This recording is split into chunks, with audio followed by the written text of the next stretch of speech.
everybody, welcome. Today we're going to be talking about becoming omnipotent, and to do so, we're going to be using a case study. Now, of course, the best case study for becoming omnipotent is the wonderful Thanos. But before we get into it, I'm going to introduce myself so you all know who I am. My name is Ian. I am the Section C18 Chief. I come from Forest Lake, Minnesota, and I oppose Thanos. He has this mission to save the universe, and he says that his solution is supported by simple calculus, but what we find is that simple calculus actually disagrees with him, especially when we factor in the statistics from the real world, at least for our population. So I feel that he is just projecting too much onto us, and I oppose his solution to balancing the universe. Now, before we get into it, it's important to note that every journey to omnipotence starts as every journey does, with a motivation. So let's do a little bit of research to figure out what Thanos' motivation was. Let me guess. Your home? It was. And it was beautiful. Titan was like most planets. Too many mouths, not enough to go around. And when we faced extinction, I offered a solution. Genocide. But random, dispassionate, fair to rich and poor alike. They called me a madman. And what I predicted came to pass. So by the looks of it, Thanos was motivated by a fear of extinction. He then found his purpose in saving his home planet and later the universe from the same threat. His mission became killing half of the population of the universe to bring to reality his mental image of a more prosperous universe. This was his vision. A vision is a mental image of what you want the future to look like. The fact that you're all here today implies that you have some sort of motivation, some purpose in life. If you don't yet have a purpose, it's never too late to find one. The next step to becoming omnipotent is envisioning the future that you want to create. The more precisely that you know what you are working for, the more likely you are to achieve it. Creating your vision can be done in 3 steps. Step 1 is to picture your vision. Contemplate what you like and dislike in your world. Observe the things around you that you want to change. Visualize clearly in your mind what you want the world to look like. As you do so, imagine in your head everything you want coming to fruition. Don't be afraid to dream big. Visions are the time to determine your ideal world. By the time you are done, you should have 1 clear picture in your head and at least 9 descriptive words. This is the COVID-19 approach to picturing your vision. Step number 2 is your statement. The vision statement is how you communicate your vision to others. A statement should have a broad perspective. This is your chance to write the world from an omniscient point of view, a point of view where you see everything. Focus on adjectives when writing a statement. Adjectives are what portray the feeling you want to spread. Use adjectives that you would like others to use describing the world that you are creating. And describe everything in detail. Allow yourself to encapsulate your entire vision in 1 concise statement, around 3 to 5 adjectives. Here's an example vision that Thanos made. So in this example, the main adjectives being used are balanced, thriving, paradise, clear skies, and full bellies. These are the strongest and most important descriptors to Thanos' vision, which is why you hear him say it all the time. So this is what his vision statement likely would have looked like. Step 3 is the mission. Now that you've written your vision statement, it's time to determine your mission. Your mission is your approach to achieving your vision. Defining a mission and writing your mission statement is an essential step to becoming omnipotent. Your mission statement should be a synopsis, an overview of how you plan to implement your vision. It should set an accomplishment. This is the transition point in planning between the ideal and the real. So it's important to set a mission that defines a specific state in which you have accomplished your mission. A mission statement should also define the responsibilities that must be fulfilled to complete the mission. The mission statement is the solution to the problems that must be overcome to realize the vision. So here is an example mission statement corresponding to the vision statement given before. This mission statement lays out the responsibility of Thanos that must be performed in effort to overcome the obstacles keeping his vision at bay, correct the imbalance. It also suggests his solution to overcoming the obstacle of instability: erase half the population of the universe. So his responsibility is to correct the imbalance, and his solution is to erase half of the population of the universe. And that is his mission. Now that we've learned the COVID-19 bad SARS approach to defining our vision and mission, we are well on our way to becoming omnipotent. I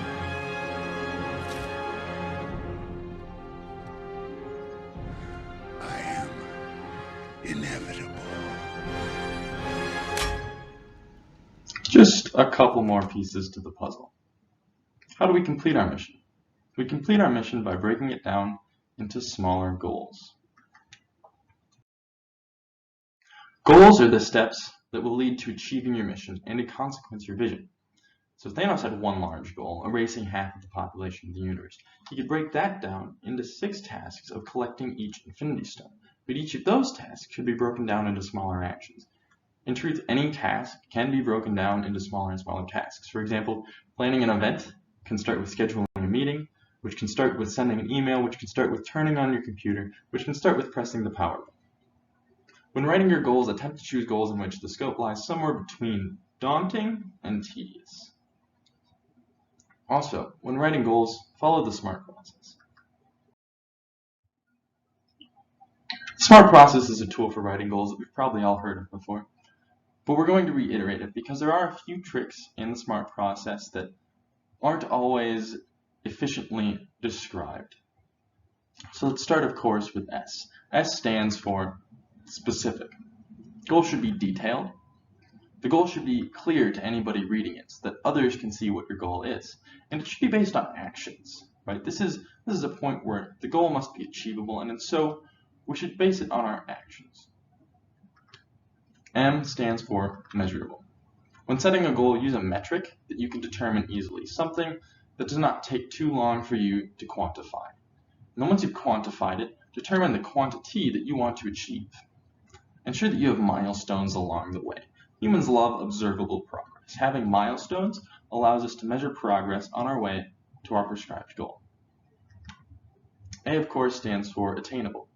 Every goal should be possible. And to make a goal more attainable, try to write it in a self-reliant manner. The fewer factors outside of your control, the better. While it is important for every goal to be attainable, the goal should also be challenging. R stands for relevant. Ensure that the goal is going to be impactful at the end. It should change the outcome of the future towards your vision. A goal should have a purpose. If you cannot defend why you are setting the goal, then it's likely not relevant to your mission, and in so should be ignored. Choose goals that are important to your mission. In life, we are confined by scarce resources, including time and energy. Try to rate goals that are most important in securing your success. Work smarter, not harder. And T stands for time-based. When writing a goal, make sure to set a time frame in which the goal is to be achieved. Try to base that time frame on a hard deadline. A hard deadline is a date that is immutable by yourself. For example, a holiday, a meeting, or an event. Any date that is going to help keep you accountable for your goal. Perhaps you find somebody else that's going to work with you, and you set a date and have them keep you accountable for your goal. This is a hard deadline. Determine a schedule based on the milestones of your metric. Set your schedule so that you accomplish your goal 90% of the way through your time frame to allow a safety net of time in between your planned success and the hard deadline you set.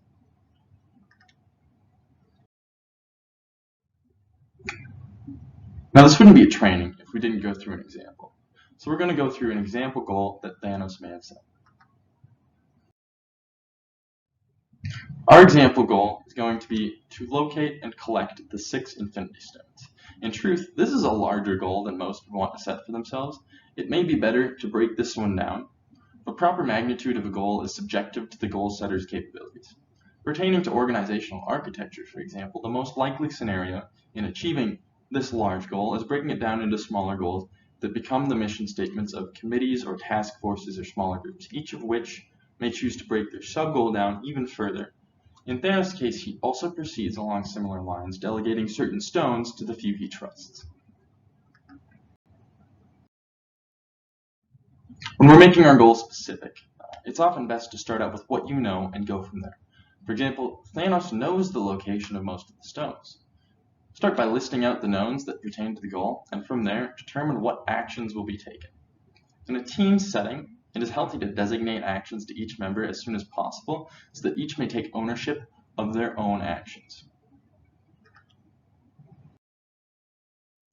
M, for measurable. In this case, the metric, of course, is going to be the Infinity Stones. Progress can be determined by the number of Infinity Stones that have already been obtained. In search for the 6 Infinity Stones, it's also not too hard to imagine treating each of them as a milestone of progress.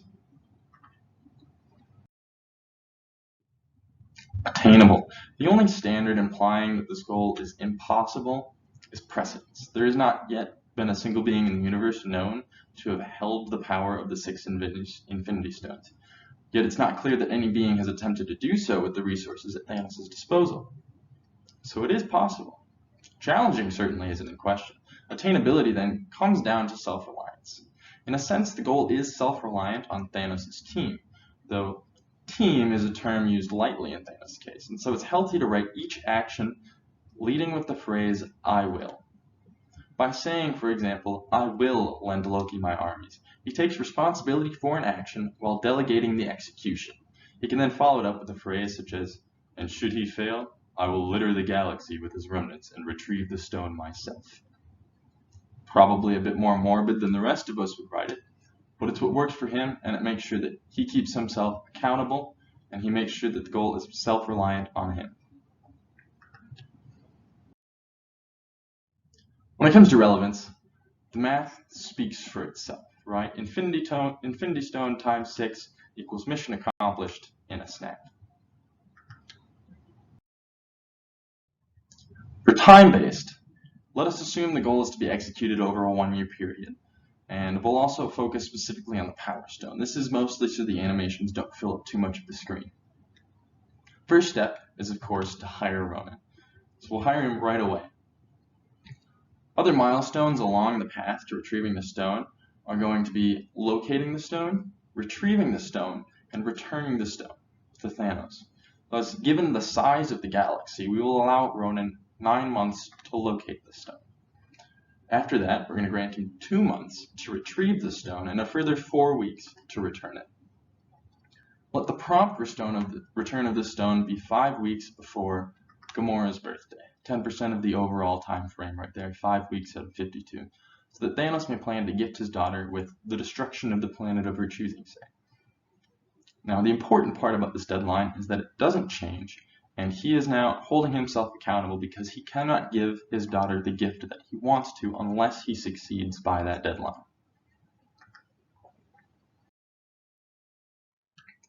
With that, we have one goal written out. There is more that can be added to this. Well-written goals may sometimes take full pages to scribe. The important thing is to utilize the SMART process as a tool to write clear goals that you will achieve. It's important to note that while motivation and inspiration are wonderful to get you started on your journey, you will not achieve omnipotence on those alone. Watching motivational videos is not a long-term solution, and it makes very little impact in the short term. Discipline is what will carry you through. If you set SMART goals that complete your mission, then achieving these goals through discipline means you will achieve many great things. Now, Thanos had all of these tools. He had a clear vision, he had a strong mission, he had thorough goals, and a lot of discipline. Yet he failed. Why? Well, beyond the fact that he didn't understand population growth as well as he thought he did, there is one major reason.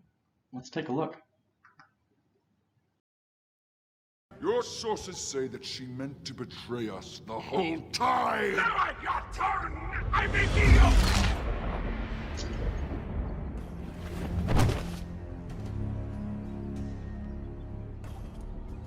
I only ask that you take this matter seriously. The only matter I do not take seriously, boy, Well, Thanos was never a team player. He sacrificed his own daughter on his quest for omnipotence, and even titans like Thanos can be defeated one by one. The tide shifted at the moment that his opponent stopped squabbling and came together. We cannot accomplish most things on our own. Delegation and teamwork play an important role in becoming omnipotent. Meetings are how we coordinate and connect with our teams. In Thanos' meeting, he met Ronan, one of his key allies, for the first time. The meeting was about Thanos' daughter betraying them. Ronan killed Thanos' speaker, Thanos then belittled Ronan, and Nebula just sat on the side keeping herself occupied. Certainly not an example of a cohesive team, nor was it, on most metrics, a successful meeting. Meetings are a necessity of teamwork, though they must be executed properly in order to yield success. So, let's start with the ether. Thor, what do you know?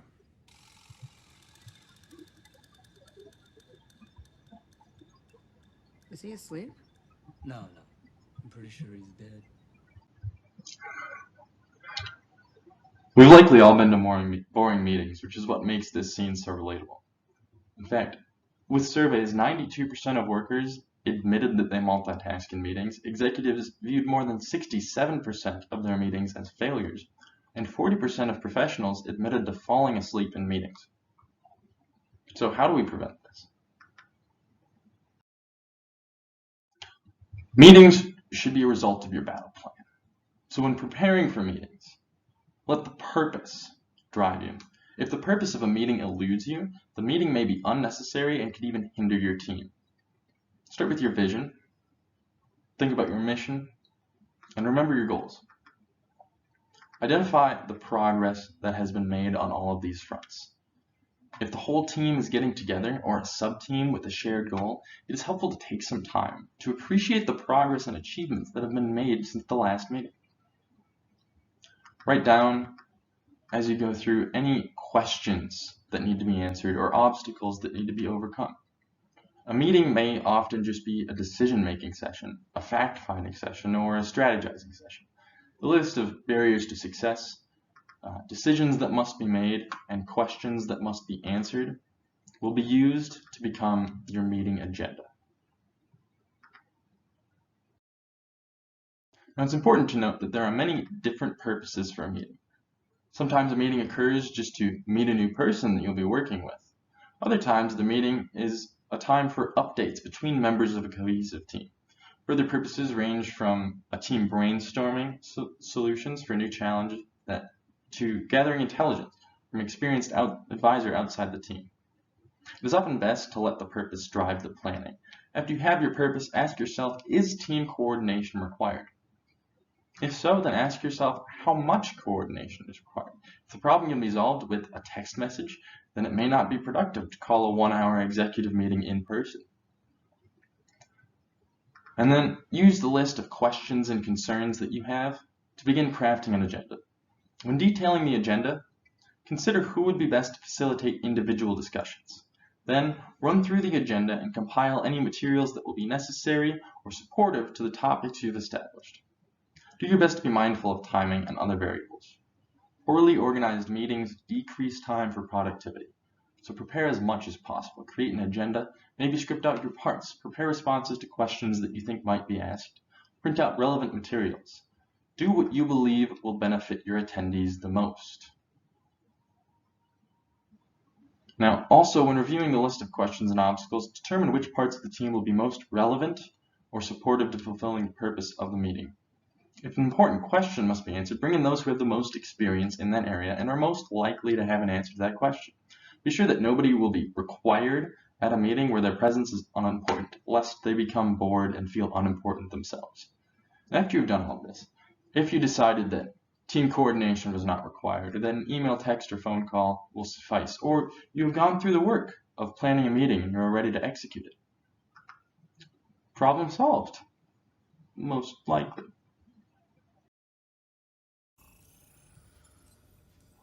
Where to start? The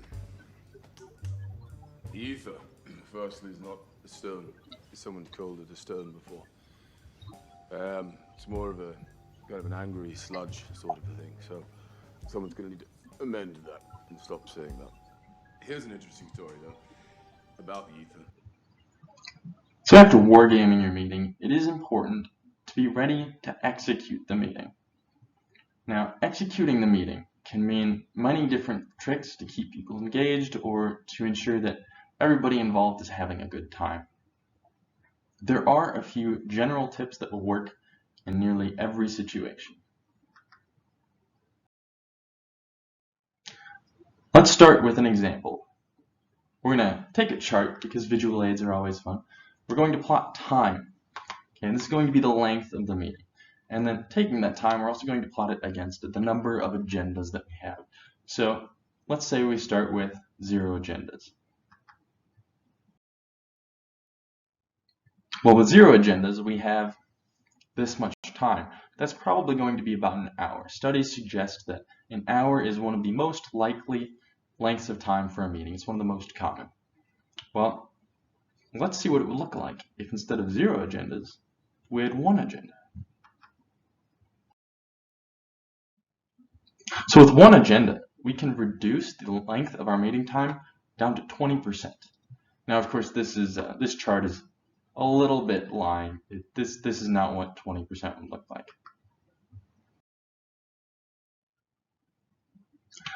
That's still a lot of time. For example, if this is an hour-long meeting, it could be reduced down to 12 minutes. 12 minutes. Now, this doesn't mean that every meeting has to be 12 minutes, but it does mean that all of the business can be condensed into 12 minutes so that you can take extra time for brainstorming or for team bonding or just to go out and get a pizza. But what if we add more agendas?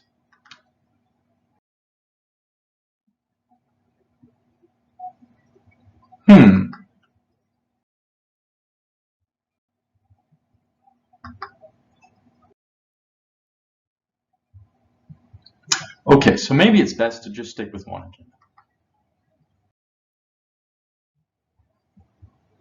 Well, with that, we can still reduce down to 20% of the time, which is the important thing.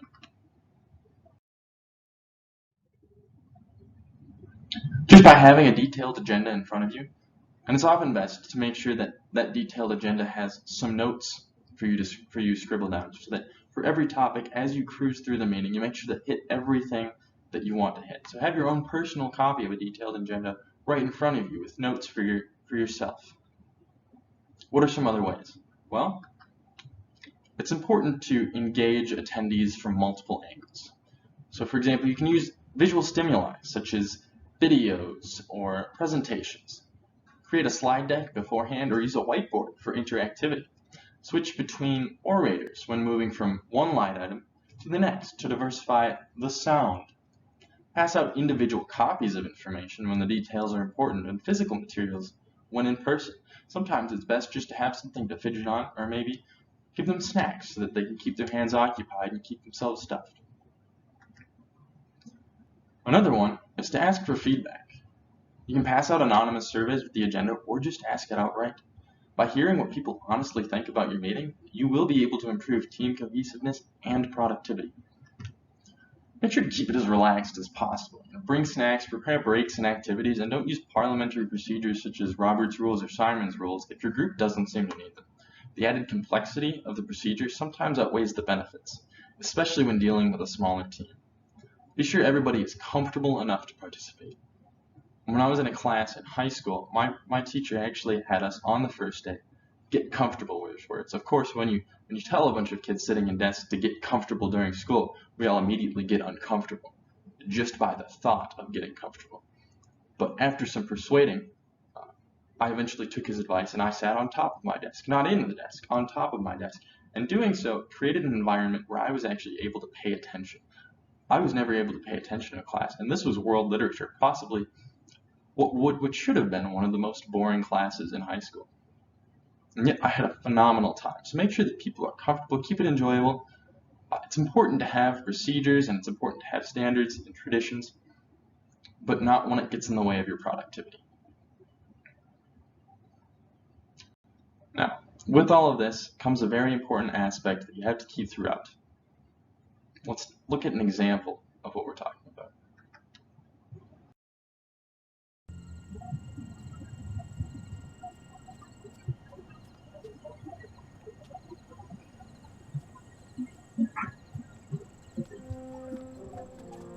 your left.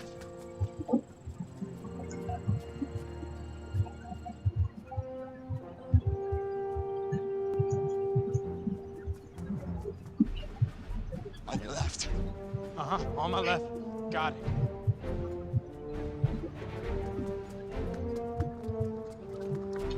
Don't say it. Don't you say On it. your left. Come on!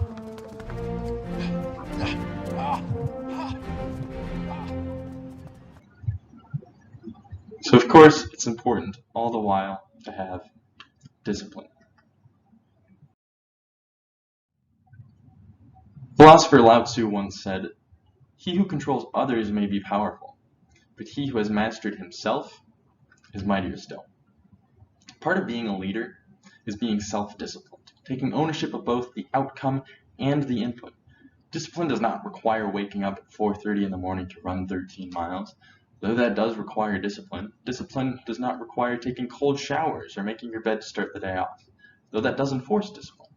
Discipline does not even require keeping a personal to-do list. In fact, the most disciplined and successful people in the world today often don't even use task lists, largely in part because they have disciplined themselves to the point in which such checklists became redundant. Self-discipline is simply about training yourself to act in a controlled manner. It is about making productive behavior habitual. It can include getting up early and making your bed, taking cold showers after long periods of running, eating healthy and measuring your caloric intake. The behaviors that you choose to make habitual are up to you. All you must do is abide by the code of behavior that you feel is most productive. So remember, success starts with your vision, the mental image of what you want the future to look like. From there, you draft your approach to achieving that vision, your mission. Using the SMART process as a tool, you can then break your mission down into achievable goals. Then, through delegation and wargaming, you can distribute the work amongst your team and coordinate through well-prepared meetings. All the while, keeping yourself disciplined along the way.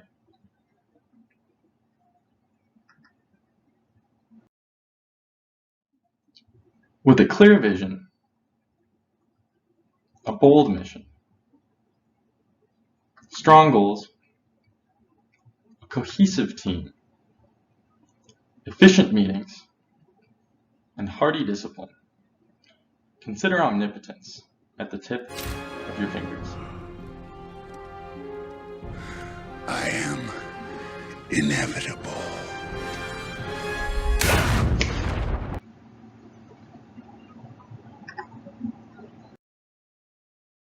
This has been Becoming Omnipotent. Thank you all for joining. Go out and change the world.